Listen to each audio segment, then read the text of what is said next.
Hi friends, ದಿನದ ಎಲ್ಲ ಪ್ರಮುಖ ಸುದ್ದಿಯನ್ನು ನಿಮಗೆ ತಲುಪಿಸೋ ಮಸ್ತ್ ಮಗ ಚಾನೆಲ್ನ ಫುಲ್ ನ್ಯೂಸ್ಗೆ ಸ್ವಾಗತ. ನಾನು ಅಮರ್ ಪ್ರಸಾದ್. ಇರಾನ್ನ ಶಕ್ತಿ ಬಗ್ಗೆ ಖುದ್ದು ಅಮೆರಿಕದ ಗುಪ್ತಚರ ವಿಭಾಗವೇ ಸ್ಫೋಟಕ ರಿಪೋರ್ಟ್ ನೀಡಿದೆ.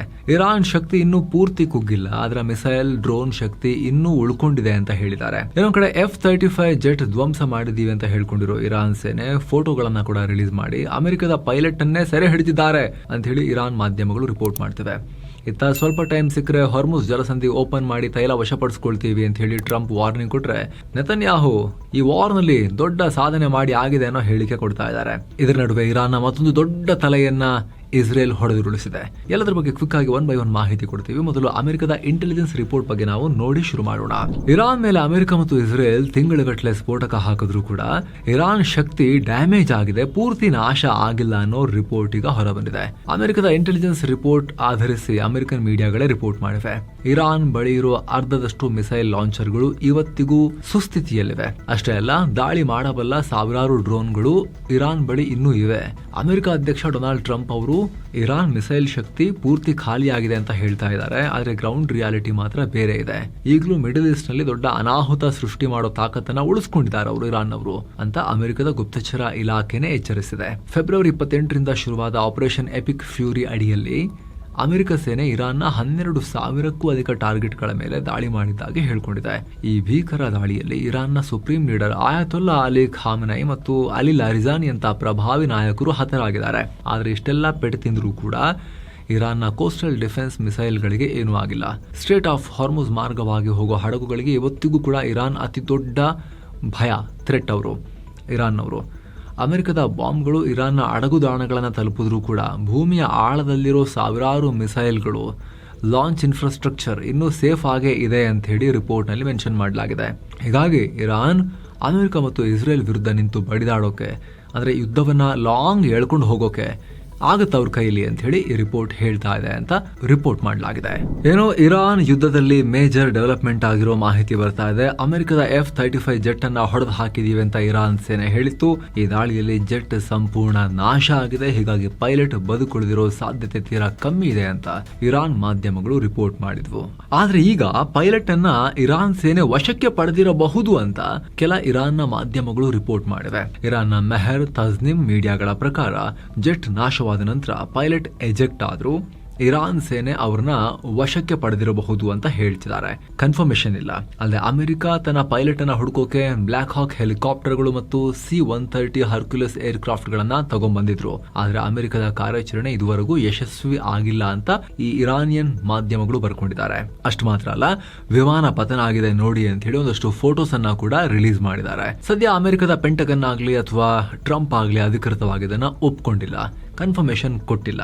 ಒಂದು ವೇಳೆ ಇರಾನ್ ಕ್ಲೇಮ್ ಮಾಡ್ತಿರೋದು ನಿಜವೇ ಆದ್ರೆ ಅಮೆರಿಕಾಗೆ ದೊಡ್ಡ ಸೈಕಲಾಜಿಕಲ್ ಲಾಸ್ ಇದು. ಯುದ್ಧ ಮತ್ತಷ್ಟು ಎಸ್ಕಲೇಟ್ ಆಗೋಕೆ ಒಂದು ಬಲವಾದ ಟ್ರಿಗರ್ ಸಿಕ್ಕ ಹಾಗೆ. ಅಮೆರಿಕ ಕೂಡ ತನ್ನ ಪೈಲಟ್ ಅನ್ನ ಇಗ್ನೋರ್ ಮಾಡಿ ಕೂರೋ ರಾಷ್ಟ್ರನೂ ಅಲ್ಲ. ತನ್ನ ವಿಶೇಷ ಪಡೆ ಬಳಸಿ ರೆಸ್ಕ್ಯೂ ಮಿಷನ್ ಲಾಂಚ್ ಮಾಡೋ ಸಾಧ್ಯತೆನೇ ಜಾಸ್ತಿ. ಮತ್ತೊಂದ್ ಕಡೆ ಇರಾನ್ಗೆ ಅಮೆರಿಕ ಇಸ್ರೇಲ್ಗಳು ಭಾರಿ ಡ್ಯಾಮೇಜ್ ಮಾಡೋದನ್ನ ಮುಂದುವರೆಸಿವೆ. ಇರಾನ್ನ IRGC navy deputy intelligence chief Behnam Rezaei Israel America ದಾಳಿಯಲ್ಲಿ ಪ್ರಾಣ ಕಳ್ಕೊಂಡಿದ್ದಾರೆ. ಇದನ್ನ ಇರಾನೇ ಕನ್ಫರ್ಮ್ ಮಾಡಿದೆ. ಎಕ್ಸಾಕ್ಟ್ ಆಗಿ ಯಾವ ಲೊಕೇಶನ್ ನಲ್ಲಿ ದಾಳಿ ಆಯಿತು ಅನ್ನೋದನ್ನ ಇನ್ನೂ ಕೂಡ ಕನ್ಫರ್ಮ್ ಮಾಡಿಲ್ಲ. ಆದರೆ ಇತ್ತೀಚೆಗಷ್ಟೇ ಇಸ್ರೇಲ್ ಅಮೆರಿಕ ಸೇರ್ಕೊಂಡು ಇರಾನ್ನ ಬಂದರ್ ಅಬ್ಬಾಸ್ ಮೇಲೆ ದಾಳಿ ಮಾಡಿದ್ರು. ಅಲ್ಲಿ IRGC ನೇವಿ ಮುಖ್ಯಸ್ಥ ಅಲಿರಜಾ ತಂಗ್ಸಿರಿಯನ್ನ ಹೊಡೆದು ಹಾಕಿದ್ರು. ಆ ಟೈಮ್ನಲ್ಲಿ ಇವರ ಪ್ರಾಣವೂ ಹೋಗಿದೆ ಅನ್ನೋ ಮಾಹಿತಿ ಈಗ ಲಭ್ಯ ಆಗ್ತಾ ಇದೆ. ಏನೋ ಯುದ್ಧದ ಕಾವು ತೀವ್ರಗೊಳ್ತಿರೋ ನಡುವೆ ಅಮೆರಿಕದ ಅಧ್ಯಕ್ಷ ಟ್ರಂಪ್ ಹೊರ್ಮುಜ್ ಜಲಸಂಧಿ ವಿಚಾರವಾಗಿ ದೊಡ್ಡ ಸ್ಟೇಟ್ಮೆಂಟ್ ಕೊಟ್ಟಿದ್ದಾರೆ. ನಮಗೆ ಸ್ವಲ್ಪ ಟೈಮ್ ಸಿಕ್ಕರೆ ಸಾಕು, ನಾವು ಅತಿ ಸುಲಭವಾಗಿ ಹೊರ್ಮುಜ್ ಜಲಸಂಧಿಯನ್ನ ಓಪನ್ ಮಾಡಬಹುದು, ಅಲ್ಲಿರೋ ತೈಲವನ್ನ ನಮ್ಮ ವಶಕ್ಕೆ ಪಡೆದು ದೊಡ್ಡ ಲಾಭ ಮಾಡಬಹುದು ಅಂತ ಹೇಳಿದ್ದಾರೆ. ಅಲ್ಲದೆ ಹೀಗೆ ಮಾಡೋದ್ರಿಂದ ಇಡೀ ಜಗತ್ತಿಗೆ ತೈಲದ ಹೊಳೆ ಹರಿಯುತ್ತೆ ಅಂತ ಹೇಳಿ ಪ್ರಶ್ನೆ ಮಾಡಿದ್ದಾರೆ. ಇನ್ನು ಸ್ನೇಹಿತರೆ, ಕಾಶಿ, ಅಯೋಧ್ಯೆ, ರಾಮ ಮಂದಿರ ಯಾತ್ರೆ ಹೋಗಿ ಬರಬೇಕು ಅಂತ ಇದ್ರೆ ಆಲ್ ಇನ್ಕ್ಲೂಸಿವ್ ಪ್ಯಾಕೇಜ್ ಇದು. ಆಸಕ್ತರು ಕಾಲ್ ಮಾಡಿ ಹೋಗಿ ಬರ್ಬೋದು. ಮತ್ತೊಂದ್ ಕಡೆ ಇಸ್ರೇಲ್ ಪ್ರಧಾನಿ ಬೆಂಜಮಿನ್ ನೆತನ್ಯಾಹು ಮಾತನಾಡಿದ್ದಾರೆ. ಇರಾನ್ ಮೇಲೆ ನಮ್ಮ ದಾಳಿ ನಿಲ್ಲಲ್ಲ ಅಂತ ಹೇಳಿದ್ದಾರೆ. IDF ಹೆಡ್ ಕ್ವಾರ್ಟರ್ಸ್ ನಲ್ಲಿ ಮಾತನಾಡಿರೋ ಇಸ್ರೇಲ್ ಪ್ರಧಾನಿ ಟ್ರಂಪ್ ಜೊತೆ ಫುಲ್ ಕೋಆರ್ಡಿನೇಟ್ ಮಾಡಿಕೊಂಡು ಇರಾನ್ ಮೇಲೆ ನಾವು ನಮ್ಮ ದಾಳಿಯನ್ನ ಕಂಟಿನ್ಯೂ ಮಾಡ್ತೇವೆ. ಇರಾನ್ ಆಡಳಿತ ಈಗ ಹಿಂದೆಂದಿಗಿಂತ ವೀಕ್ ಆಗಿದೆ, ಆದರೆ ಇಸ್ರೇಲ್ ಸ್ಟ್ರಾಂಗ್ ಆಗಿದೆ. ನಮ್ಮ ಅಮೆರಿಕದ ಫ್ರೆಂಡ್ಸ್ ಜೊತೆ ಸೇರಿ ಇರಾನ್ನ ಕಮಾಂಡರ್ಗಳನ್ನ ಮುಗಿಸ್ತಾ ಇದ್ದೀವಿ, ಬ್ರಿಡ್ಜ್ಗಳನ್ನ ನಾಶ ಮಾಡ್ತಾ ಇದ್ದೀವಿ ಮತ್ತು ಇನ್ಫ್ರಾಸ್ಟ್ರಕ್ಚರ್ ಮೇಲಿನ ದಾಳಿಯನ್ನ ಕಂಟಿನ್ಯೂ ಮಾಡ್ತಾ ಇದ್ದೀವಿ. ಅಷ್ಟೇ ಅಲ್ಲ, ನಮ್ಮ ಇಸ್ರೇಲ್ ಏರ್ಫೋರ್ಸ್ ಆಲ್ರೆಡಿ ಇರಾನ್ನ 70% ಸ್ಟೀಲ್ ಪ್ರೊಡಕ್ಷನ್ ಕೆಪಾಸಿಟಿಯನ್ನ ಕೂಡ ಧ್ವಂಸ ಮಾಡಿದೆ. ದೊಡ್ಡ ಅಚೀವ್ಮೆಂಟ್ ಇದು. ಇದರಿಂದ ಅಲ್ಲಿ ದೇಶವನ್ನ ಕಂಟ್ರೋಲ್ ಮಾಡ್ತಿರೋ IRGCಗೆ ಫಿನಾನ್ಷಿಯಲ್ ಸೋರ್ಸ್ ಕಟ್ ಆಗಿದೆ, ಹಾಗೆ ವೆಪನ್ಸ್ ತಯಾರಿಸೋ ಕೆಪಾಸಿಟಿಗೂ ಪೆಟ್ಟು ಬಿದ್ದಿದೆ. ಇದರ ಜೊತೆಗೆ ಲೆಬನಾನ್ನಲ್ಲಿ ಹೆಜ್ಬುಲ್ಲಾ ಉಗ್ರರ ಮೇಲೂ ಕೂಡ ಇಸ್ರೇಲ್ ದಾಳಿಯನ್ನ ಕಂಟಿನ್ಯೂ ಮಾಡಿದ್ದೀವಿ ನಾವು ಅಂತ ನೆತನ್ಯಾಹು ಹೇಳಿದ್ದಾರೆ. ಇಸ್ರೇಲ್ ದಕ್ಷಿಣ ಗಡಿಯಲ್ಲಿರೋ ಜನರನ್ನ ಕಾಪಾಡೋಕೆ ಅಲ್ಲಿನ ಸೆಕ್ಯೂರಿಟಿ ಝೋನ್ ಅನ್ನ ಇನ್ನಷ್ಟು ಎಕ್ಸ್ಪಾಂಡ್ ಮಾಡಬೇಕು ನಾವು ಅಂತ ಅವ್ರು ಹೇಳಿದ್ದಾರೆ. ಈ ನಡುವೆ ಇರಾನ್ ಸೇನೆ ಅಮೆರಿಕಗೆ ದೊಡ್ಡ ಎಚ್ಚರಿಕೆ ಕೊಟ್ಟಿದೆ. ನಮ್ಮ ಇನ್ಫ್ರಾಸ್ಟ್ರಕ್ಚರ್ ಗಳನ್ನ ಒಮ್ಮೆ ಟಚ್ ಮಾಡಿ ನೋಡಿ, ನಾವು ಮಿಡಲ್ ಈಸ್ಟ್ ನಲ್ಲಿರೋ ನಿಮ್ಮೆಲ್ಲ ಅಸೆಟ್ಸ್ ಮತ್ತು ಇನ್ಫ್ರಾಗಳನ್ನ ನಾಶ ಮಾಡ್ತೀವಿ ಅಂತ ಮತ್ತೊಮ್ಮೆ ಇರಾನ್ ಸೇನೆಯ ವಕ್ತಾರ ಇಬ್ರಾಹಿಂ ಜೋಲ್ಫಾಗಾರಿ ಅಮೆರಿಕಗೆ ವಾರ್ನಿಂಗ್ ಕೊಡೋ ರೀತಿಯಲ್ಲಿ ಹೇಳಿಕೆ ಕೊಟ್ಟಿದ್ದಾರೆ. ಅಮೆರಿಕ ಅಧ್ಯಕ್ಷ ಡೊನಾಲ್ಡ್ ಟ್ರಂಪ್ ನಮ್ಮ ನೆಕ್ಸ್ಟ್ ಟಾರ್ಗೆಟ್ ಇರಾನ್ನ ಬ್ರಿಡ್ಜ್, ಪವರ್ ಪ್ಲಾಂಟ್, ಎಲೆಕ್ಟ್ರಿಸಿಟಿ, ಅವರ ಎಲ್ಲ ಮೂಲ ಸೌಕರ್ಯ ಅದನ್ನೆಲ್ಲ ಕಂಪ್ಲೀಟ್ ಏನು ಉಳಿಬಾರ್ದಲ್ಲಿ ಆ ರೀತಿ ನಾಶ ಮಾಡಿ ಬರ್ತೀವಿ ಅನ್ನೋ ಹೇಳಿಕೆ ಕೊಟ್ಟಿದ್ರಲ್ಲ, ಅದಕ್ಕೆ ಇರಾನ್ ಈ ರೀತಿ ಪ್ರತಿಕ್ರಿಯೆ ಕೊಟ್ಟಿದೆ. ಮತ್ತೊಂದು ಕಡೆ ಇರಾನ್ನ ಸೇನಾ ಕಮಾಂಡರ್ ಜಹಾನ್ ಶಾಹಿ ಕೂಡ ರಿಯಾಕ್ಟ್ ಮಾಡಿದ್ದಾರೆ. ಟ್ರಂಪ್ ಹೇಳಿದ್ರಲ್ಲ ಇರಾನ್ ಅನ್ನ ಶಿಲಾಯುಗ ಕಳಿಸ್ತೀವಿ ಅಂತ, ಅದಕ್ಕೆ ಪ್ರತಿಕ್ರಿಯೆ ಕೊಟ್ಟು ಇವ್ರು ಏನ್ ಹೇಳಿದ್ದಾರೆ ಅಂತ ಹೇಳಿದ್ರೆ, ಅಮೆರಿಕವನ್ನ ಅದಕ್ಕಿಂತಲೂ ಹಿಂದಿನ ಕಾಲಕ್ಕೆ ಕಳಿಸ್ತೀವಿ. ಇರಾನ್ ಭೂಮಿ ಸುಮ್ಮನೆ ಅಂತ ಅನ್ಕೊಂಡಿದ್ದೀರಾ? ಆಕ್ರಮಣಕಾರರ ಪಾಲಿಗೆ ಸ್ಮಶಾನ ಇದು. ಬನ್ನಿ ನಿಮ್ಗೆ ಡೌಟ್ ಇದ್ರೆ ಬಂದಿಲ್ಲಿ ಟೆಸ್ಟ್ ಮಾಡಿ ಅಂತ ಹೇಳಿ ಅವರು ಅಮೆರಿಕಗೆ ಸಿಡ್ಡು ಹೊಡೆದಿದ್ದಾರೆ. ಏನು, ಇರಾನ್ ಬ್ಲಾಕ್ ಮಾಡಿರೋ ಹಾರ್ಮುಜ್ ಜಲಸಂಧಿಯಲ್ಲಿ ಅಚ್ಚರಿಯ ಬೆಳವಣಿಗೆಯಾಗಿದೆ. ಯುದ್ಧ ಶುರುವಾದಾಗಿನಿಂದ ಯಾವುದೇ ಪಾಶ್ಚಿಮಾತ್ಯ ರಾಷ್ಟ್ರಗಳ ಹಡಗನ್ನ ಬಿಡದ ಇರಾನ್ ಈಗ ಫಸ್ಟ್ ಟೈಮ್ ಫ್ರಾನ್ಸ್ನ CMA CGM ಕ್ರಿಬಿ ಅನ್ನೋ ಕಾರ್ಗೋ ಹಡಗಿಗೆ ಫ್ರೀ ಪ್ಯಾಸೇಜ್ ಕೊಟ್ಟಿದೆ. ದುಬೈನಿಂದ ಹೊರಟಿದ್ದ ಈ ಹಡಗು ಯಾವುದೇ ಅಡೆತಡೆ ಇಲ್ಲದೆ ಜಲಮಾರ್ಗ ದಾಟಿದೆ. ಸೇನೆ ಬಳಸಿ ಬಲವಂತವಾಗಿ ಹಾರ್ಮುಜ್ ಓಪನ್ ಮಾಡಕ್ಕೆಲ್ಲ ಆಗಲ್ಲ, ತುಂಬಾ ಟೈಮ್ ಬೇಕಾಗತ್ತೆ. ಈ ಯುದ್ಧ ಸರಿ ಇಲ್ಲ ಅಂತ ಹೇಳಿ ಟ್ರಂಪ್ ಪ್ಲಾನ್ಗೆ ಮ್ಯಾಕ್ರೋನ್ ವಿರೋಧ ವ್ಯಕ್ತಪಡಿಸಿದ್ರು. ಒಂಥರ ಇರಾನ್ ಪರವಾಗಿರೋರ ತರ ಹೇಳಿಕೆಯನ್ನ ಕೊಟ್ಟಿದ್ರು. ಅದರ ಬೆನ್ನಲ್ಲೇ ಈ ಘಟನೆಯಾಗಿದೆ. ಮತ್ತೊಂದು ಕಡೆ ಗಲ್ಫ್ ರಾಷ್ಟ್ರಗಳ ಮೇಲೆ, ಅಮೆರಿಕದ ಮಿತ್ರರ ಮೇಲೆ ಇರಾನ್ ದಾಳಿಯನ್ನ ಮುಂದುವರೆಸಿದೆ. UAE ರಾಜಧಾನಿ ಅಬುಧಾಬಿಯ ಹಬ್ಷನ್ ಗ್ಯಾಸ್ ಘಟಕ ಹಾಗೂ ಬಾಬ್ ತೈಲ ನಿಕ್ಷೇಪದ ಮೇಲೆ ಮಿಸೈಲ್ ದಾಳಿಗೆ ಪ್ರಯತ್ನ ಪಟ್ಟಿದೆ. ಆದ್ರೆ ಇದೆಲ್ಲವನ್ನ ಬ್ಲಾಕ್ ಮಾಡಿ ಹೊಡೆದು ಹಾಕಿದ್ರು ಕೂಡ ಅದರ ಅವಶೇಷಗಳು ಬಿದ್ದು ಗ್ಯಾಸ್ ಘಟಕಗಳಿಗೆ ಡ್ಯಾಮೇಜಸ್ ಆಗಿದೆ. ತಕ್ಷಣ ಅಲರ್ಟ್ ಆಗಿರೋಳಿನ ಅಧಿಕಾರಿಗಳು ಅದರ ಘಟಕಗಳ ಕಾರ್ಯಾಚರಣೆಯನ್ನ ಸದ್ಯಕ್ಕೆ ಕ್ಲೋಸ್ ಮಾಡಿದ್ದಾರೆ. ಮತ್ತೊಂದು ಕಡೆ ಇದೇ ಮಿಸೈಲ್ ಅವಶೇಷಗಳು ಅಬುಧಾಬಿಯ ಅಜ್ಬಾನ್ ವಸತಿ ಪ್ರದೇಶದ ಮೇಲೂ ಕೂಡ ಬಿದ್ದಿದೆ. ಆ ಘಟನೆಯಲ್ಲಿ 5 ಭಾರತೀಯರು, 7 ನೇಪಾಳಿಗರು ಸೇರಿ 12 ಜನ ಗಾಯಗೊಂಡಿದ್ದಾರೆ ಅಂತ UAE ಸರ್ಕಾರ ಮಾಹಿತಿ ಕೊಟ್ಟಿದೆ. ಶುಕ್ರವಾರ ಒಂದೇ ದಿನ ಇರಾನ್ ಕಡೆಯಿಂದ 18 ಬ್ಯಾಲಿಸ್ಟಿಕ್ ಮಿಸೈಲ್, 4 ಕ್ರೂಸ್ ಮಿಸೈಲ್ ಮತ್ತು 47 ಡ್ರೋನ್ಗಳು ಬಂದಿದ್ವು. ಅವೆಲ್ಲವನ್ನ ನಾವು ಬ್ಲಾಕ್ ಮಾಡಿದೀವಿ ಅಂತ UAE ಹೇಳಿದೆ. ಅಷ್ಟೇ ಅಲ್ಲದೆ ಯುದ್ಧ ಶುರುವಾದಾಗಿನಿಂದ ಇಲ್ಲಿವರೆಗೆ 2085 ಡ್ರೋನ್ಗಳು ಮತ್ತು 475 ಬ್ಯಾಲಿಸ್ಟಿಕ್ ಮಿಸೈಲ್ ಹಾಗೂ 23 ಕ್ರೂಸ್ ಮಿಸೈಲ್ಗಳನ್ನ ನಾವು ತಡೆದಿದ್ದೀವಿ ಅಂತ UAE ಹೇಳಿದೆ. ಸೇಮ್ ಟೈಮ್ ಬಹ್ರೇನ್ ಮೇಲೆ 617 ಡ್ರೋನ್ ಮತ್ತು ಮಿಸೈಲ್ಗಳನ್ನ ಇರಾನ್ ಹಾರಿಸಿದೆ ಅಂತ ಅವರು ಡೇಟಾ ಕೊಟ್ಟಿದ್ದಾರೆ.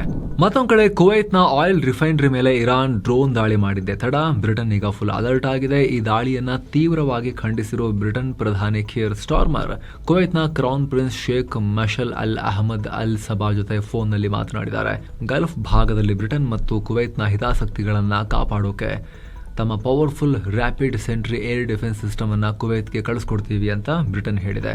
ಅಷ್ಟೇ ಅಲ್ಲ, ಯಾವುದೇ ಕಾರಣಕ್ಕೂ ಹೆದರೋದು ಬೇಡ, ನಾವು ಕುವೈತ್ ಮತ್ತು ನಮ್ಮ ಎಲ್ಲ ಗಲ್ಫ್ ಮಿತ್ರ ರಾಷ್ಟ್ರಗಳೊಂದಿಗೆ ಗಟ್ಟಿಯಾಗಿ ನಿಲ್ತೀವಿ ಅಂತ ಬ್ರಿಟನ್ ಭರವಸೆ ಕೊಟ್ಟಿದೆ. ಏನು, ಇಸ್ರೇಲ್ ಮತ್ತು ಅಮೆರಿಕ ಇರಾನ್ ಮೇಲೆ ಮಾಡಿರೋ ದಾಳಿಗೆ ಭಾರಿ ಡ್ಯಾಮೇಜ್ ಆಗಿದೆ. ಕಳೆದ 2 ದಿನಗಳಿಂದ ಇರಾನ್ನ ಖೇಶಮ್ ದ್ವೀಪದ ಬಂದರು ಪ್ರದೇಶದ ಮೇಲೆ ಭಾರಿ ಬಾಂಬಿಂಗ್ ಮಾಡಲಾಗಿತ್ತು. ಆ ದಾಳಿಗೆ ಈಗ ದೊಡ್ಡ ಡ್ಯಾಮೇಜ್ ಆಗಿರೋದು ಸ್ಯಾಟಲೈಟ್ ದೃಶ್ಯಗಳಲ್ಲಿ ಕಂಡುಬಂದಿದೆ. ದಾಳಿಯ ಬಳಿಕ ಬಂದರಿನಿಂದ ದಟ್ಟವಾದ ಹೊಗೆ ಬರ್ತಿರೋದು, ಹಾಗೆ ಅಲ್ಲಿನ ಮೂಲ ಸೌಕರ್ಯಗಳು ಕಂಪ್ಲೀಟ್ ಡ್ಯಾಮೇಜ್ ಆಗಿರೋದು ಕಾಣಿಸ್ತಾ ಇದೆ. ಇನ್ನು ವಾಣಿಜ್ಯ ಬಂದರಿನ ಮೇಲಿನ ಈ ದಾಳಿ ಅಂತಾರಾಷ್ಟ್ರೀಯ ನಿಯಮಗಳ ಉಲ್ಲಂಘನೆ ಅಂತ ಇರಾನ್ ಆಕ್ರೋಶ ವ್ಯಕ್ತಪಡಿಸಿದೆ. ಮತ್ತೊಂದು ಕಡೆ ಇರಾನ್ ಮತ್ತದರ ಪ್ರಾಕ್ಸಿಗಳ ದಾಳಿಯಿಂದ ಕಳೆದ 24 ಗಂಟೆಯಲ್ಲಿ ಇಸ್ರೇಲ್ ಒಳಗಡೆ 148 ಜನ ಗಾಯಗೊಂಡಿದ್ದಾರೆ ಅಂತ ಇಸ್ರೇಲ್ ಒಪ್ಪಿಕೊಂಡಿದೆ. ಅಲ್ಲದೆ ಸಂಘರ್ಷ ಶುರುವಾದಾಗಿನಿಂದ ಇಲ್ಲಿವರೆಗೆ 6,500 ಜನ ಗಾಯಗೊಂಡು ಚಿಕಿತ್ಸೆ ಪಡಿತಾ ಇದ್ದಾರೆ ಅಂತಲೂ ಇಸ್ರೇಲ್ ಮಾಹಿತಿ ಕೊಟ್ಟಿದೆ. ಏನೋ ಹಾರ್ಮುಜ್ ಜಲಸಂಧಿಯನ್ನ ಬ್ಲಾಕ್ ಮಾಡಿರೋ ಇರಾನ್ ವಿರುದ್ಧ ಆಸ್ಟ್ರೇಲಿಯಾ ಗರಂ ಆಗಿದೆ. ಈ ವಿಚಾರವಾಗಿ ಆಸ್ಟ್ರೇಲಿಯಾ ವಿದೇಶಾಂಗ ಸಚಿವೆ ಪೆನಿ ವಾಂಗ್ ಇರಾನ್ ವಿರುದ್ಧ ಕಿಡಿಕಾರಿದ್ದಾರೆ. ಈ ಜಲಮಾರ್ಗದ ವಿಚಾರವಾಗಿ ಬ್ರಿಟನ್ ನೇತೃತ್ವದಲ್ಲಿ 40 ರಾಷ್ಟ್ರಗಳ ವರ್ಚುವಲ್ ಮೀಟಿಂಗ್ ಆಯಿತು. ಇದರ ಬೆನ್ನಲ್ಲೇ ಪೆನ್ನಿ ಮಾತಾಡಿದ್ದಾರೆ. ಇರಾನ್ನ ಈ ನಿರ್ಧಾರದಿಂದ ಇಡೀ ಜಗತ್ತಿನ ಜನರಿಗೆ, ಅದರಲ್ಲೂ ಕೂಡ ಬಡ ರಾಷ್ಟ್ರಗಳಿಗೆ ಭಾರಿ ಪೆಟ್ಟು ಬೀಳ್ತಾ ಇದೆ ಅಂತ ಆಕ್ರೋಶ ವ್ಯಕ್ತಪಡಿಸಿದ್ದಾರೆ. ಅದೇ ಕಾರಣಕ್ಕೆ ಆದಷ್ಟು ಬೇಗ ಹಾರ್ಮುಜ್ ಓಪನ್ ಮಾಡೋಕೆ ಏನೆಲ್ಲ ಮಾಡಬಹುದು ರಾಜತಾಂತ್ರಿಕವಾಗಿ ಅಂತ ಹೇಳಿ ಈ ಮೀಟಿಂಗ್ನಲ್ಲಿ ಚರ್ಚೆ ಮಾಡಿದ್ದೀವಿ ಅಂತ ಹೇಳಿದ್ದಾರೆ. ಆದಷ್ಟು ಬೇಗ ಯುದ್ಧ ಎಂಡ್ ಆಗಬೇಕು ಅಂತಲೂ ಹೇಳಿದ್ದಾರೆ. ಇನ್ನು ಈ ಭೀಕರ ಯುದ್ಧಕ್ಕೆ ಸಂಬಂಧಪಟ್ಟಂತೆ ಪೋಪ್ ಲಿಯೋ ಇಸ್ರೇಲ್ ಅಧ್ಯಕ್ಷ ಐಸಾಕ್ ಹರ್ಜಾಗ್ ಜೊತೆಗೆ ಫೋನ್ನಲ್ಲಿ ಮಾತನಾಡಿದ್ದಾರೆ. ಕೂಡಲೇ ಯುದ್ಧ ನಿಲ್ಲಿಸ್ರಿ, ಶಾಂತಿಯ ಹಾದಿ ಹಿಡೀರ್ರಿ, ರಾಜತಾಂತ್ರಿಕತೆ ಮೂಲಕ ಮಾತಾಡಿ ಎಲ್ಲ ಬಗೆಹರಿಸ್ಕೊಳ್ಳಿ ಅಂತ ಹೇಳಿ ಪೋಪ್ ಸಲಹೆ ಕೊಟ್ಟಿದ್ದಾರೆ. ಇಂಥ ವ್ಯಾಟಿಕನ್ ಸಿಟಿ ಕೂಡ ಇಡೀ ಮಿಡಲ್ ಈಸ್ಟ್ನಲ್ಲಿ ಶಾಂತಿ ನೆಲೆಸಬೇಕಾದ್ರೆ ಎಲ್ಲ ರೀತಿಯ ಸಂವಹನ ದಾರಿಗಳನ್ನು ಮತ್ತೆ ಓಪನ್ ಮಾಡಬೇಕು, ಮಾತಾಡಬೇಕು, ಶಾಶ್ವತ ಪರಿಹಾರ ಕಂಡಿಡ್ಕೊಳ್ಳಿ, ಇದೇ ನಮ್ಮ ಪೋಪ್ರ ಆಶಯ ಅಂತ ಅವರು ಹೇಳಿದ್ದಾರೆ. ಏನೋ ಬ್ರೆಂಟ್ ಕ್ರೂಡ್ ಆಯಿಲ್ ಇನ್ನೂ ಹೈನೇ ಇದೆ. ಫುಲ್ ನ್ಯೂಸ್ ರೆಕಾರ್ಡ್ ಆಗೋ ಟೈಮ್ನಲ್ಲಿ ಪ್ರತಿ ಬ್ಯಾರಲ್ಗೆ $109 ಇತ್ತು. ಇನ್ನು ಇರಾನ್ ತೈಲವನ್ನ ಹೊತ್ತು ಹೊರಟಿದ್ದ ಬೃಹತ್ ಹಡಗೊಂದು ನಡು ಹಾದಿಯಲ್ಲಿ ರೂಟ್ ಬದಲಿಸಿದೆ ಅನ್ನೋ ಮಾಹಿತಿ ಬರ್ತಾ ಇದೆ. ಅಮೆರಿಕ ನಿರ್ಬಂಧ ಹೇರಿರೋ ಪೆಂಗ್ ಶುನ್ ಅನ್ನೋ ಈ ಟ್ಯಾಂಕರ್ ಮೊದಲು ಗುಜರಾತ್ನ ವಡಿನಾರ್ ಕಡೆಗೆ ಬರ್ತಾ ಇದೆ ಅಂತ ಹೇಳಿ ಸಿಗ್ನಲ್ ಇತ್ತು. ಒಂದು ವೇಳೆ ಭಾರತಕ್ಕೆ ಬಂದಿದ್ರೆ ಸುಮಾರು 7 ವರ್ಷಗಳ ನಂತರ ಇರಾನ್ನಿಂದ ಅಧಿಕೃತವಾಗಿ ತೈಲವನ್ನು ತರಿಸ್ಕೊಂಡಂಗೆ ಆಗ್ತಾ ಇತ್ತು ಭಾರತ. ಆದರೆ ಈಗ ಶಿಪ್ ಟ್ರ್ಯಾಕಿಂಗ್ ಡೇಟಾ ಪ್ರಕಾರ ಈ ಹಡಗು ಭಾರತದ ಬದಲು ಚೀನಾದ ಡಾಂಗ್ ಇಂಗ್ ಕಡೆಗೆ ಮುಖ ಮಾಡಿದೆ ಅಂತ ಹೇಳಲಾಗ್ತಿದೆ. ಅಮೆರಿಕ 2025 ಈ ಹಡಗಿನ ಮೇಲೆ ಸ್ಯಾಂಕ್ಷನ್ಸ್ ಹಾಕಿತ್ತು. ಹಡಗಿನಲ್ಲಿರೋ ಆಟೋಮ್ಯಾಟಿಕ್ ಟ್ರ್ಯಾಕಿಂಗ್ ಸಿಸ್ಟಮ್ ಈಗ ಚೀನಾ ಅಂತ ತೋರಿಸ್ತಾ ಇದ್ರು ಕೂಡ ಅದು ಇನ್ನೂ ಚೇಂಜ್ ಆಗೋ ಸಾಧ್ಯತೆ ಇದೆ ಅಂತ ಹೇಳಲಾಗ್ತಿದೆ. ಅಂದರೆ ಮತ್ತೆ ಬದಲಾಗಬಹುದಿತ್ತು, ಎಲ್ಲಿಗೆ ಹೋಗುತ್ತೆ ಅನ್ನೋದು ಅಂತ. ಇತ್ತೀಚೆಗೆ ಸರ್ಕಾರಕ್ಕೂ ಈ ಬಗ್ಗೆ ಕೇಳಿದಾಗ, ಹೌದಾ ಇರಾನಿಂದ ಹಡಗು ಬರ್ತಾ ಇದೆಯಂತೆ ಅಂತ ಕೇಳಿದಾಗ, ಹೌದಾ ನಮಗೇನು ಗೊತ್ತಿಲ್ವಲ್ಲ ಈ ಥರದ ಮಾಹಿತಿ ಅಂತ ಶಿಪ್ಪಿಂಗ್ ಮಿನಿಸ್ಟ್ರಿ ಅಧಿಕಾರಿಗಳು ಹೇಳಿದರು. ಈಗ ಈ ಥರ ಸ್ವಲ್ಪ ಮಿಕ್ಸ್ಡ್ ಸಿಗ್ನಲ್ಸ್ ಬರ್ತಾ ಇದ್ದಾವೆ ವಿಚಾರಕ್ಕೆ ಸಂಬಂಧಪಟ್ಟಂತೆ. ಮತ್ತೊಂದು ಕಡೆ ಒಂದು ಗುಡ್ ನ್ಯೂಸ್ ಕೂಡ ಇದೆ. LPG ಹೊತ್ತ ಗ್ರೀನ್ ಸಾನ್ವಿ ಅನ್ನೋ ಭಾರತದ 7ನೇ ಹಡಗು ಈಗ ಹಾರ್ಮುಜ್ ಜಲಸಂಧಿಯನ್ನ ಯಶಸ್ವಿಯಾಗಿ ದಾಟಿ ಭಾರತದ ಕಡೆಗೆ ಬರ್ತಾ ಇದೆ. ಹಡಗುಗಳ ಸಂಚಾರದ ಮೇಲೆ ಕಣ್ಣಿಡುವ ಸಂಸ್ಥೆಯೊಂದು ಇದ್ರ ಬಗ್ಗೆ ಮಾಹಿತಿ ಕೊಟ್ಟಿದೆ. ಇದರಲ್ಲಿ ಬರೋಬ್ಬರಿ 58,811 ಮೆಟ್ರಿಕ್ ಟನ್ LPG ಇದೆ ಅನ್ನೋ ಮಾಹಿತಿ ಇದೆ. ಈಗ already Shivalik, Nanda Devi, Jag Vasant, BW Tyr, BWL ಮತ್ತು ಪೈನ್ ಗ್ಯಾಸ್ ಹೆಸರಿನ LPG ಹೊತ್ತ ಹಡಗುಗಳು ಭಾರತಕ್ಕೆ ರೀಚ್ ಆಗಿವೆ. ಇನ್ನು ಯುದ್ಧದಿಂದಾಗಿ ಎದುರಾಗಿರೋ ಎನರ್ಜಿ ಕ್ರೈಸಿಸ್ ನಡುವೆ ರಷ್ಯಾ ಮಹತ್ವದ ಭರವಸೆ ಕೊಟ್ಟಿದೆ. ಭಾರತಕ್ಕೆ ಬೇಕಾದಷ್ಟು ಆಯಿಲ್ ಮತ್ತು LNG ಸಪ್ಲೈ ಮಾಡೋಕೆ ನಮ್ಮ ಕಂಪನಿಗಳು ರೆಡಿ ಆಗಿವೆ ಅಂತ ರಷ್ಯಾದ ಫಸ್ಟ್ ಡೆಪ್ಯೂಟಿ ಚೇರ್ಮನ್ ಡೆನಿಸ್ ಮಂಟುರೋವ್ ಹೇಳಿದ್ದಾರೆ. ಭಾರತ ಪ್ರವಾಸದಲ್ಲಿರೋ ಅವರು 2025 ಅಂತ್ಯದ ವೇಳೆಗೆ ಭಾರತಕ್ಕೆ ಬರೋ ರಸಗೊಬ್ಬರ ಸಪ್ಲೈನ ರಷ್ಯಾ ಆಲ್ರೆಡಿ 40% ಹೆಚ್ಚಿಸಿದೆ. ಮುಂದಕ್ಕೂ ಬೇಡಿಕೆಗೆ ತಕ್ಕಂತೆ ಪೂರೈಸ್ತೀವಿ ಅಂತ ಹೇಳಿದ್ದಾರೆ. ಮತ್ತೊಂದು ಕಡೆ ಡೇಟಾ ಕೂಡ ಅದನ್ನೇ ಹೇಳ್ತಾ ಇದೆ. ರಷ್ಯಾದಿಂದ ಬರ್ತಿರೋ ಕ್ರೂಡ್ ಆಯಿಲ್ ಇಂಪೋರ್ಟ್ ಮಾರ್ಚ್ನಲ್ಲಿ ಬರೋಬ್ಬರಿ 90% ಜಂಪ್ ಆಗಿದೆ. ರಷ್ಯಾ ಜೊತೆ ಸೇರಿ ಯೂರಿಯಾ ಉತ್ಪಾದನೆಗೆ ಸಂಬಂಧಪಟ್ಟ ಜಾಯಿಂಟ್ ಪ್ರಾಜೆಕ್ಟ್ ಕೂಡ ಡೆವಲಪ್ ಆಗ್ತಾ ಇದೆ. ಹಾಗೆ ಕೂಡಂಕುಳಂ ನ್ಯೂಕ್ಲಿಯರ್ ಪವರ್ ಪ್ಲಾಂಟ್ ನ ಹೊಸ ಯೂನಿಟ್ಗಳ ಕೆಲಸ ಮೊದಲೇ ಒಪ್ಪಿಕೊಂಡ ಪ್ರಕಾರ ನಡೀತಾ ಇದೆ ಅಂತ ಹೇಳಿ ಅವರು ಸ್ಪಷ್ಟಪಡಿಸಿದ್ದಾರೆ. ಇರಾನ್ ಯುದ್ಧ ಜಗತ್ತಿನ ಹಲವು ರಾಷ್ಟ್ರಗಳಲ್ಲಿ ಬಿಕ್ಕಟ್ಟನ್ನ ಸೃಷ್ಟಿ ಮಾಡಿದೆ. ಪಾಕಿಸ್ತಾನದಲ್ಲಂತೂ ಘೋರ ಬಿಕ್ಕಟ್ಟು. ಹೀಗಾಗಿ ಶಹಬಾಜ್ ಶರೀಫ್ ಸರ್ಕಾರ ಏನ್ ಮಾಡಿದೆ ಅಂದ್ರೆ, ಜನರಿಗೆ ಕೊಡಕ್ಕೆ ಪೆಟ್ರೋಲ್, ಗ್ಯಾಸ್ ಎಲ್ಲ ಇಲ್ಲ ಅನ್ನೋ ಕಾರಣಕ್ಕೋಸ್ಕರ ಪಬ್ಲಿಕ್ ಟ್ರಾನ್ಸ್ಪೋರ್ಟ್ನಲ್ಲಿ ಓಡಾಡ್ರಿ, ಫ್ರೀ ಆಗಿಬಿಡ್ತೀವಿ ಅಂತ ಹೇಳಿ ಸಾರಿಗೆ ಸಂಪರ್ಕವನ್ನು ಶನಿವಾರದಿಂದ ಎಲ್ಲ ಪಬ್ಲಿಕ್ ಟ್ರಾನ್ಸ್ಪೋರ್ಟ್ ಅಥವಾ ಸಾರಿಗೆ ಸಂಪರ್ಕವನ್ನು ಫ್ರೀ ಮಾಡಿದ್ದಾರೆ. ಏನೋ ಕೇಂದ್ರ ಸರ್ಕಾರ ಪ್ಲಾಸ್ಟಿಕ್ ಹಾಗೂ ಮೆಡಿಸಿನ್ ತಯಾರಿಕೆಗೆ ಬಳಸೋ ಕಚ್ಚಾ ವಸ್ತುಗಳ ಮೇಲಿನ ಆಮದು ತೆರಿಗೆಯನ್ನು ಸಂಪೂರ್ಣ ತೆಗೆದುಹಾಕಿದೆ. ಯಾಕಂದರೆ ಯುದ್ಧದಿಂದ ಭಾರತದಲ್ಲಿ ಅಡುಗೆ ಅನಿಲದ ಶಾರ್ಟೇಜ್ ಶುರುವಾಗಿತ್ತು. ಇದನ್ನು ತಪ್ಪಿಸೋಕೆ ಕೇಂದ್ರ ಸರ್ಕಾರ ಪ್ಲಾಸ್ಟಿಕ್ ಮತ್ತು ಔಷಧಿಗಳ ತಯಾರಿಕೆಗೆ ಬಳಸೋ ಲೋಕಲ್ ಪೆಟ್ರೋಕೆಮಿಕಲ್ಸನ್ನು LPG ಉತ್ಪಾದನೆಗೆ ಡೈವರ್ಟ್ ಮಾಡ್ತು. ಇದರಿಂದ ಪ್ಲಾಸ್ಟಿಕ್ ಮತ್ತು ಫಾರ್ಮಾ ಇಂಡಸ್ಟ್ರಿಗೆ ರಾ ಮೆಟೀರಿಯಲ್ ಕೊರತೆ ಉಂಟಾಗಿ ಉತ್ಪಾದನಾ ವೆಚ್ಚ ವಿಪರೀತ ಏರಿಕೆಯಾಗೋ ಆತಂಕ ಬಂತು. ಇದೇ ಕಾರಣಕ್ಕೆ ಈಗ ಸರ್ಕಾರ ಪ್ಲಾಸ್ಟಿಕ್ ಹಾಗೂ ಮೆಡಿಸಿನ್ ತಯಾರಿಕೆಗೆ ಬೇಕಾದ 40 ಪ್ರಮುಖ ಪೆಟ್ರೋಕೆಮಿಕಲ್ ಉತ್ಪನ್ನಗಳ ಮೇಲಿನ ಇಂಪೋರ್ಟ್ ಟ್ಯಾಕ್ಸ್ ಅನ್ನ ರದ್ದು ಮಾಡಿದೆ. 2026 ಜೂನ್ 30ರವರೆಗೂ ಈ ಟ್ಯಾಕ್ಸ್ ವಿನಾಯಿತಿ ಇರುತ್ತೆ. ಇದರಿಂದ ಲೋಕಲ್ ಇಂಡಸ್ಟ್ರಿಗಳಿಗೆ ರಿಲೀಫ್ ಸಿಗುತ್ತೆ. ಇನ್ನು ಆಟೋ LPG ಶಾರ್ಟೇಜ್ ಆಗಿ ಪ್ರೈವೇಟ್ ನಲ್ಲೆಲ್ಲ ಸ್ವಲ್ಪ ರೇಟ್ ಎಲ್ಲ ಜಾಸ್ತಿ ಆಗ್ತಿರೋದ್ರಿಂದ ಎಲ್ಲ ಗೌರ್ಮೆಂಟ್ ಸ್ಟೇಷನ್ಗಳ ಕಡೆಗೆ, ಸರ್ಕಾರಿ ಸ್ವಾಮ್ಯದ ಸ್ಟೇಷನ್ಗಳ ಕಡೆಗೆ ಮುಖ ಮಾಡಿದಾರಲ್ಲ, ಹಾಗಾಗಿ ಡಿಮಾಂಡ್ ಇದ್ದಕ್ಕಿದ್ದಂತೆ ಇಲ್ಲೆಲ್ಲ ಜಾಸ್ತಿ ಆಗಿದೆ. ಹಾಗಾಗಿ ಇಂಡಿಯನ್ ಆಯಿಲ್ನವರು ಸಪ್ಲೈ ತುಂಬಾ ಜಾಸ್ತಿ ಮಾಡಿದೀವಿ ನಾವು ಅಂತ ಹೇಳಿದ್ದಾರೆ. ಕರ್ನಾಟಕದಲ್ಲಿರೋ ಸುಮಾರು 300 ಖಾಸಗಿ ಆಟೋ ಗ್ಯಾಸ್ ಕೇಂದ್ರಗಳು ಈಗ ಮುಚ್ಚಿವೆ ಅಥವಾ ಸರಿಯಾಗಿ ಕೆಲಸ ಮಾಡ್ತಿಲ್ಲ. ಹೀಗಾಗಿ ಆಟೋ ಚಾಲಕರೆಲ್ಲರೂ ಸರ್ಕಾರಿ ಸ್ವಾಮ್ಯದ ಬಂಕ್ಗಳ ಕಡೆ ಮುಖ ಮಾಡ್ತಿರೋದ್ರಿಂದ 43 ಮೆಟ್ರಿಕ್ ಟನ್ ಇಂದ ಪ್ರತಿದಿನಕ್ಕೆ ಈಗ 60 ಮೆಟ್ರಿಕ್ ಟನ್ಗೆ ಡಿಮಾಂಡ್ ಏರಿಕೆಯಾಗಿದೆ. ಕರ್ನಾಟಕದಲ್ಲಿರುವ 55 ವಿತರಣಾ ಕೇಂದ್ರಗಳ ಮೂಲಕ ಎಷ್ಟೇ ಚಾಲೆಂಜಸ್ ಇದ್ರೂ ನಾವು ಜಾಸ್ತಿ ಸಪ್ಲೈ ಕೊಟ್ಟು ಪೂರೈಕೆ ಮಾಡ್ತಾನೆ ಇರ್ತೀವಿ ಅಂತ ಇಂಡಿಯನ್ ಆಯಿಲ್ ಹೇಳಿದೆ. ಇನ್ನು ಕರ್ನಾಟಕದ ಮಾಜಿ ಲೋಕಾಯುಕ್ತ ನಿವೃತ್ತ ನ್ಯಾಯಮೂರ್ತಿ ಸಂತೋಷ್ ಹೆಗಡೆ ಅವರು ಕಾರ್ಯಕ್ರಮವೊಂದರಲ್ಲಿ ಏಕಾಏಕಿ ತಲೆಸುತ್ತು ಬಂದು ವೇದಿಕೆ ಮೇಲೆ ಕುಸಿದು ಬಿದ್ರು. ಬೆಂಗಳೂರಿನ ಕೊಂಡಜ್ಜಿ ಬಸಪ್ಪ ಸಭಾಂಗಣದಲ್ಲಿ ಕಾರ್ಯಕ್ರಮದಲ್ಲಿ ಈ ಘಟನೆಯಾಗಿದೆ. ಇದೇ ಪ್ರೋಗ್ರಾಂನಲ್ಲಿದ್ದ ವಿಧಾನಸಭೆಯ ಸ್ಪೀಕರ್ UT ಖಾದರ್ ತಕ್ಷಣ ತಮ್ಮ ಕಾರ್ನಲ್ಲಿ ಸಂತೋಷ್ ಹೆಗಡೆ ಅವರನ್ನ ಸಮೀಪದ ಮಣಿಪಾಲ್ ಹಾಸ್ಪಿಟಲ್ಗೆ ಕರ್ಕೊಂಡು ಹೋಗಿದ್ದಾರೆ. ಸಂತೋಷ್ ಹೆಗಡೆ ಅವರಿಗೆ ಡಯಾಬಿಟಿಸ್ ಇರೋದ್ರಿಂದ ಬ್ಲಡ್ ಶುಗರ್ ಲೆವೆಲ್ ಡ್ರಾಪ್ ಆಗಿ ಈ ರೀತಿ ಆಗಿರಬಹುದು. ಸದ್ಯಕ್ಕೆ ಅವರು ಚಿಕಿತ್ಸೆಗೆ ಚೆನ್ನಾಗಿ ಸ್ಪಂದಿಸ್ತಾ ಇದ್ದಾರೆ ಅಂತ ಹೇಳಿ ವೈದ್ಯರು ಮಾಹಿತಿ ಕೊಟ್ಟಿದ್ದಾರೆ. ಇನ್ನು ಹುಬ್ಬಳ್ಳಿಯಲ್ಲಿ ಲವ್ ಜಿಹಾದ್ ಆರೋಪದ ಮೇಲೆ ಘರ್ಷಣೆಯಾಗಿದೆ. ಹುಬ್ಬಳ್ಳಿಯ ವಿಜಯನಗರ ನಿವಾಸಿ ಜಿಮ್ ಟ್ರೈನರ್ ಸಮೀರ್ ಮತ್ತು ಓರ್ವ ಯುವತಿಗೆ ಜಿಮ್ನಲ್ಲಿ ಪರಿಚಯ ಆಗಿ ಸ್ನೇಹ ಎಲ್ಲ ಬೆಳೆದುಬಿಟ್ಟಿತ್ತು. ಇದೇ ವಿಚಾರಕ್ಕೆ ಲವ್ ಜಿಹಾದ್ ಆರೋಪ ಕೇಳಿಬಂದಿದೆ. ಹೀಗಾಗಿ ಯುವಕ ಸಮೀರ್ ಮೇಲೆ ಯುವತಿಯ ಕುಟುಂಬಸ್ಥರು, ಹಿಂದೂ ಪರ ಸಂಘಟನೆಗಳ ಕಾರ್ಯಕರ್ತರು ಹಲ್ಲೆ ಮಾಡಿದ್ದಾರೆ. ಬಳಿಕ ಹಳೆ ಹುಬ್ಬಳ್ಳಿ ಪೊಲೀಸರಿಗೆ ಒಪ್ಪಿಸಿದ್ದಾರೆ. ಈ ಘಟನೆಯ ಬಳಿಕ ಪರಿಸ್ಥಿತಿ ಸ್ವಲ್ಪ ಸೂಕ್ಷ್ಮ ಆಗಿದೆ. ಅಲ್ಲಿ ಸಮೀರ್ ಫ್ಯಾಮಿಲಿಯವರು ವಿಕಾಸ್ ನಗರದಲ್ಲಿರೋ ಯುವತಿಯ ಮನೆಗೆ ನುಗ್ಗಿ ಭಾರಿ ಗಲಾಟೆ ಮಾಡಿದ್ದಾರೆ, ದಾಂಧಲೆ ಮಾಡಿದ್ದಾರೆ. ನಮ್ಮ ಹುಡುಗನನ್ನ ಅಪಹರಿಸಲಾಗಿದೆ ಅಂತ ಹೇಳಿ ಪ್ರತಿಭಟನೆ ಕೂಡ ಮಾಡಿದ್ದಾರೆ. ಸೇಮ್ ಟೈಮ್ ಹಿಂದೂ ಪರ ಸಂಘಟನೆಗಳು ಕೂಡ ಇದು ಲವ್ ಜಿಹಾದ್ ಜಿಮ್ ಅನ್ನ ಬಂದ್ ಮಾಡಿಸಬೇಕು ಅಂತ ಹೇಳಿ ಪೊಲೀಸ್ ಸ್ಟೇಷನ್ ಬಳಿ ಭಾರಿ ಆಕ್ರೋಶ ವ್ಯಕ್ತಪಡಿಸಿದ್ದಾರೆ, ಮುತ್ತಿಗೆ ಹಾಕೋಕೆ ಪ್ರಯತ್ನ ಪಟ್ಟಿದ್ದಾರೆ. ಘಟನಾ ಸ್ಥಳಕ್ಕೆ ಖುದ್ದು ಪೊಲೀಸ್ ಕಮಿಷನರ್ ಎನ್ ಶಶಿಕುಮಾರ್ ಅವರು ಭೇಟಿ ನೀಡಿ ಎರಡೂ ಕಡೆಯವರ ವಾದ ಪ್ರತಿವಾದ ಆಲಿಸಿದ್ದಾರೆ. ಹಾಗೆ ಶಾಂತಿ ಕಾಪಾಡಿ ಅಂತ ಹೇಳಿದ್ದಾರೆ. ಇದೆಲ್ಲದರ ನಡುವೆ ಆ ಯುವತಿ ಅಜ್ಞಾತ ಸ್ಥಳದಿಂದ ವಿಡಿಯೋ ಮಾಡಿ ಸಮೀರ್ ವಿರುದ್ಧ ಸ್ಫೋಟಕ ಆರೋಪಗಳನ್ನು ಮಾಡಿದ್ದಾಳೆ. ಜ್ಯೂಸ್ನಲ್ಲಿ ಮತ್ತಿನ ಔಷಧ ಬೆರೆಸಿಕೊಟ್ಟು ಸಮೀರ್ ಅತ್ಯಾಚಾರ ಮಾಡಿದ್ದಾನೆ. ಅಲ್ಲದೆ ನನ್ನ ಕೆಲ ಖಾಸಗಿ ಫೋಟೋ ಮತ್ತು ವಿಡಿಯೋಸ್ ಅನ್ನ ಇಟ್ಕೊಂಡು ಬ್ಲಾಕ್ ಮೇಲ್ ಮಾಡ್ತಾ ಇದ್ದ ಅಂತ ಯುವತಿ ಆರೋಪ ಮಾಡಿದ್ದಾಳೆ. ಹೀಗಾಗಿ ಪ್ರಕರಣ ತುಂಬಾ ಗಂಭೀರವಾಗ್ತಾ ಇದ್ದು ಪೊಲೀಸರು ಈಗ ಇನ್ವೆಸ್ಟಿಗೇಷನ್ ನಡೆಸ್ತಾ ಇದ್ದಾರೆ. ಏನು SSLC ಪರೀಕ್ಷೆಯಲ್ಲಿ ಹಿಂದಿ ಸೇರಿದ ಹಾಗೆ ತೃತೀಯ ಭಾಷೆಗೆ ಮಾರ್ಕ್ಸ್ ಬದಲಾಗಿ ಗ್ರೇಡ್ ಮಾತ್ರ ಕೊಡೋ ಸರ್ಕಾರದ ನಿರ್ಧಾರಕ್ಕೆ ರಾಜ್ಯಪಾಲರು ಪ್ರವೇಶ ಮಾಡಿದ್ದಾರೆ. ಈ ನಿಯಮವನ್ನು ಮರುಪರಿಶೀಲಿಸಿ ಅಂತ ರಾಜ್ಯಪಾಲರ ವಿಶೇಷ ಕಾರ್ಯದರ್ಶಿ ಪ್ರಭುಶಂಕರ್ ಸರ್ಕಾರದ ಮುಖ್ಯ ಕಾರ್ಯದರ್ಶಿ ಶಾಲಿನಿ ರಜನೀಶ್ ಅವರಿಗೆ ಲೆಟರ್ ಬರೆದಿದ್ದಾರೆ. ಕೇವಲ ಗ್ರೇಡ್ ಕೊಡೋದ್ರಿಂದ ವಿದ್ಯಾರ್ಥಿಗಳು ಭಾಷೆ ಕಲಿಯುವ ಆಸಕ್ತಿ ಕಳ್ಕೊಳ್ತಾರೆ ಮತ್ತು ಅದು ಶಿಕ್ಷಣದ ಗುಣಮಟ್ಟದ ಮೇಲೆ ಪ್ರಭಾವ ಬೀರಬಹುದು ಅಂತ ಪೋಷಕರು ಹಾಗೂ ಶಿಕ್ಷಕರು ಆತಂಕ ವ್ಯಕ್ತಪಡಿಸಿದ್ದಾರೆ. ಹೀಗಾಗಿ ಮತ್ತೊಮ್ಮೆ ಪರಿಶೀಲಿಸಿ ಸೂಕ್ತ ಕ್ರಮ ತಗೊಳ್ಳಿ ಅಂತ ರಾಜ್ಯಪಾಲರು ಲೆಟರ್ ಬರೆದಿದ್ದಾರೆ. ಜೊತೆಗೆ ಆಲ್ರೆಡಿ ಇದನ್ನು ಪ್ರಶ್ನಿಸಿ ಹೈಕೋರ್ಟ್ನಲ್ಲಿ PIL ಕೂಡ ಸಲ್ಲಿಕೆಯಾಗಿದೆ. ಏನೋ ಬೆಂಗಳೂರಿನ ಕಟ್ಟಡ ಮಾಲೀಕರಿಗೆ ಗ್ರೇಟರ್ ಬೆಂಗಳೂರು ಪ್ರಾಧಿಕಾರ ಕಡೆಯಿಂದ ಸಿಹಿ ಸುದ್ದಿ. ಕಟ್ಟಡ ನಿರ್ಮಾಣದ ನಿಯಮ ಉಲ್ಲಂಘನೆ ಮಿತಿಯನ್ನ 5ರಿಂದ 15% ಹೆಚ್ಚಿಸಲಾಗಿದೆ. ದಂಡ ಕಟ್ಟುವ ಮೂಲಕ ಇನ್ನು ಮುಂದೆ ಇಂಥ ಕಟ್ಟಡಗಳನ್ನು ಕೂಡ ಅಧಿಕೃತವಾಗಿ ಸಕ್ರಮ ಮಾಡ್ಕೋಬಹುದು. ಇದರಿಂದ ಹೆಚ್ಚುವರಿ ಮಹಡಿ ಕಟ್ಟದವರು, ಪ್ಲಾನ್ ಚೇಂಜ್ ಮಾಡಿದವರು, ನೀರು, ವಿದ್ಯುತ್ ಸಂಪರ್ಕ ಮತ್ತು ಆಕ್ಯುಪೆನ್ಸಿ ಸರ್ಟಿಫಿಕೇಟ್ ಪಡೆಯೋಕೆ ಅವಕಾಶ ಕೊಡಲಾಗಿದೆ.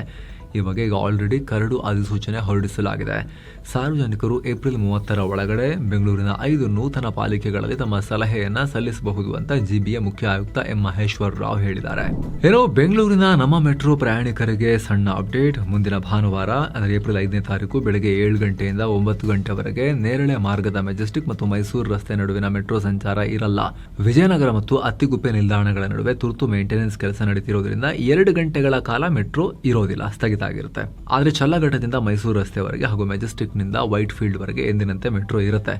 ಏನೋ ಹಸಿರು ಮಾರ್ಗ ಮತ್ತು ಹಳದಿ ಮಾರ್ಗದ ಸಂಚಾರದಲ್ಲಿ ಏನೂ ಬದಲಾವಣೆ ಇರೋದಿಲ್ಲ.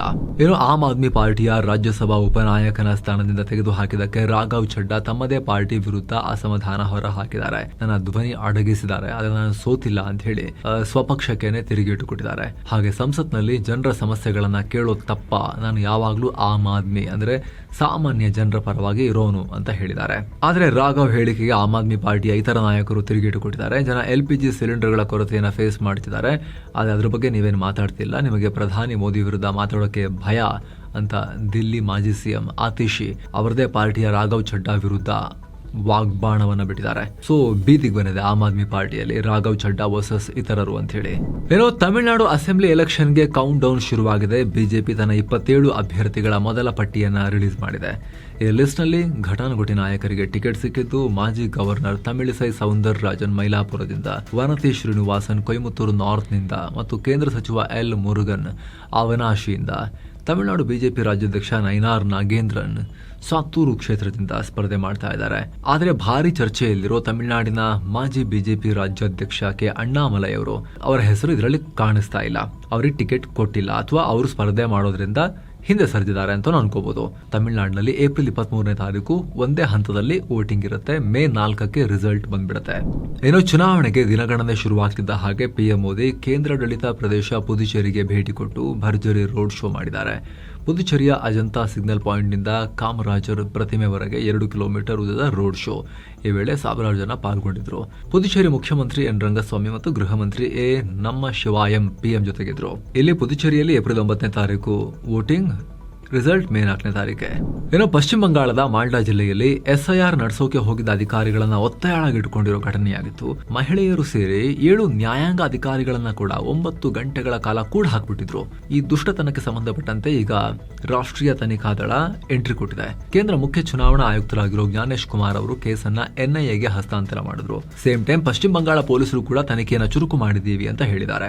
ಇದುವರೆಗೂ 18 ಆರೋಪಿಗಳನ್ನ ಅರೆಸ್ಟ್ ಮಾಡಲಾಗಿದೆ. ನ್ಯಾಯಾಂಗ ಅಧಿಕಾರಿಗಳನ್ನ ಒತ್ತೆಯಾಳಾಗಿಟ್ಟುಕೊಳ್ಳುವ ಮುನ್ನ ವೋಟರ್ ಲಿಸ್ಟ್ನಿಂದ 63 ಲಕ್ಷ ಹೆಸರುಗಳನ್ನ ಕೈಬಿಟ್ಟಿದ್ರ ವಿರುದ್ಧ ಪ್ರತಿಭಟನೆ ಕೂಡ ಆಗಿತ್ತು. ಆ ಪ್ರತಿಭಟನೆಯ ಮಾಸ್ಟರ್ ಮೈಂಡ್ ಅನ್ನ ಕೂಡ ಅರೆಸ್ಟ್ ಮಾಡಲಾಗಿದೆ. ಈತನನ್ನ AIMIM ಪಾರ್ಟಿಯ ಮೊಫಕ್ಕರುಲ್ ಇಸ್ಲಾಂ ಅಂತ ಗುರುತಿಸಲಾಗಿದೆ. ಸೊ ಫ್ರೆಂಡ್ಸ್, ಇದಾಗಿತ್ತು ಇವತ್ತಿನ ಫುಲ್ ನ್ಯೂಸ್. ನಾವು ಕುಯ್ದಿಲ್ಲ, ಎಳೆದಿಲ್ಲ, ಕಿರ್ಚಾಡಿಲ್ಲ, ಬರೀ ಸುದ್ದಿಯ ರೀತಿಯಲ್ಲಿ ನಿಮಗೆ ತಲುಪಿಸೋ ಪ್ರಯತ್ನ ಮಾಡಿದ್ದೀವಿ. ನಿಮಗಿದು ಇಷ್ಟ ಆಗ್ತಾ ಇದ್ರೆ ವಿಡಿಯೋ ಕೆಳಗಿರೋ ಜಾಯಿನ್ ಬಟನ್ ಮೂಲಕ ಆಸಕ್ತ ವೀಕ್ಷಕರು ಮಸ್ತ್ ಮಗ ಪ್ರೀಮಿಯಂ ಮೆಂಬರ್ಸ್ ಆಗ್ಬೋದು. ಎಲ್ಲ ಮೆಂಬರ್ ಓನ್ಲಿ ವಿಡಿಯೋಸ್ ಅನ್ನ ನೋಡಬಹುದು. Thank you so much. ಮತ್ತೆ ಭೇಟಿ ಆಗ್ತಿರೋಣ. ನಮಸ್ತೆ.